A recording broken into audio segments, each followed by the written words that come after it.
Neopolis, glittering rhinestone of the North Atlantic, epicenter of democracy and aqua-capitalistic madness, supernova of Aquarian lifestyle, mindless joy and lust, the Sodom of Biscay. In Neopolis, they swallow nanorobots to repair their fragile bones, and happiness drugs because sleeping is banned.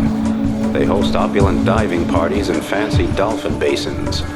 In Aqua's largest market, they're having Clans Union weeks, allowing visitors to admire everything from energy-wasting ferry propulsion to high-pressure champagne bottles, stoves that can bake 70 bars of yeast dough at one time, Aqua X-Mess decorations made of glowing plankton, and a perpetual motion machine.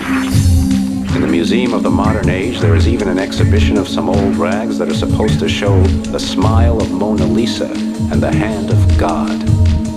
But even with all that, the young fight a hopeless battle against boredom. Ready to die for even a hint of fun, terror has become their hobby. The youth of Neopolis love to destroy things and will gladly die trying. They'll steal a ship from an upright cutthroat like me, cut fiber optic lines for a laugh, or kidnap dolphins just to cause a stink. They even expose themselves to the enormous vibrations of the extreme low-frequency transmitting system because they believe it will evolutionize their brains. The new interim government is a high-tech gang without social or human conscience, whose sole aim is to quickly gain positions of power inside the Federation. They're economically fixated, ecologically apathetic, and hell-bent on pushing through their own racial policies, including the genetic manipulation of human beings to better adapt them to the rigors of life in Aqua.